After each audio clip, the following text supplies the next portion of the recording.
Okay, let's talk about the Epstein Files. For years, this has all been the subject of rumor and speculation, right? Well, now millions of pages are finally public. So in this explainer, we're going to break down what's actually in them, how they got here, and what it all means, all based on what the official documents tell us.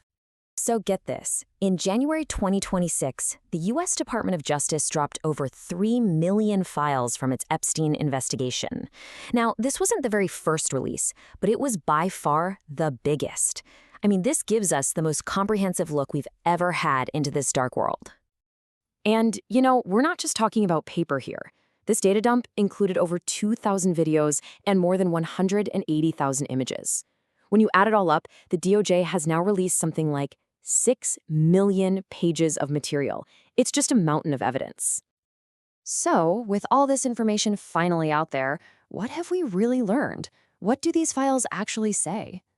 First things first, it's really important to understand that this didn't just happen overnight. The release of these files, it's the result of a years-long, really intense legal and legislative battle. Okay, so the journey to get here really kicked off back in 2015. That's when a civil lawsuit was filed by Virginia Giuffre against Ghislaine Maxwell. That case, it basically laid all the legal groundwork. Then, fast forward to early 2024, and we see the first couple thousand pages from that lawsuit get unsealed. But the real game changer, that was the Epstein Files Transparency Act in late 2025. That law is what forced the DOJ to release everything, which led directly to that massive data dump we saw in January 2026. All right, so that's how we got the files. Now for the big question, what's actually in them? The scope is just staggering. I mean, we're talking about everything from personal emails and text messages to official FBI reports and incredibly detailed victim timelines. You've got flight logs from Epstein's private jets, plus this huge media archive, which, believe it or not, even includes a nearly 2-hour interview with Epstein himself, conducted by Steve Bannon. Naturally, the high-profile names are what have grabbed most of the headlines. But the context of how they're mentioned is absolutely crucial. See, the files don't just accuse everyone of a crime. For instance, you've got Donald Trump being named in FBI summaries of allegations. Bill Clinton is mentioned in depositions about his association with Epstein. And then you have emails showing Commerce Secretary Howard Lutnick visiting Epstein's island even after his 2008 conviction. And this brings us to a really critical point, something that's been the subject of intense speculation for years, the idea of the client list. Well, according to the Department of Justice itself, that's a myth. In a 2026 statement, the DOJ was totally unequivocal. A single, confirmed client list does not exist in these files. Plain and simple. But, and this is probably the most important point of all, the absence of some simple list doesn't change the horrific reality the documents do confirm. Instead of a list, what the files actually do is paint a detailed, incredibly disturbing picture of how Epstein's sex trafficking operation really worked. One of the absolute ugliest parts of the whole operation, which is detailed in these files, was its recruitment method. It basically functioned like a pyramid scheme, where victims were often coerced into recruiting other young girls for Epstein's network.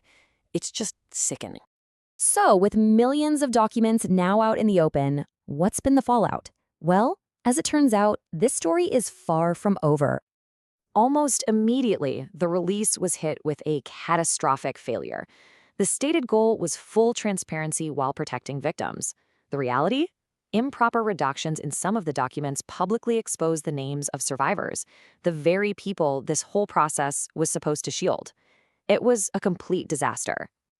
The DOJ scrambled to fix the error. They temporarily took down thousands of documents. But that move drew some really sharp criticism from survivors' attorneys, who basically argued that the damage was already done. So, where does all of this leave us? Well, as of early 2026, no new criminal charges have been filed in the U.S. directly because of this release.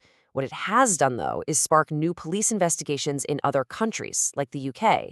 And of course, it has put every single person named in these files under an intense microscope of public scrutiny. And that's pretty much where we stand right now. We have this unprecedented amount of information, but it came from a release process that was just plagued with errors. The files have definitely answered some questions, but honestly, they've raised even more. Questions about the full extent of this conspiracy, and most importantly, the path to real justice for the survivors.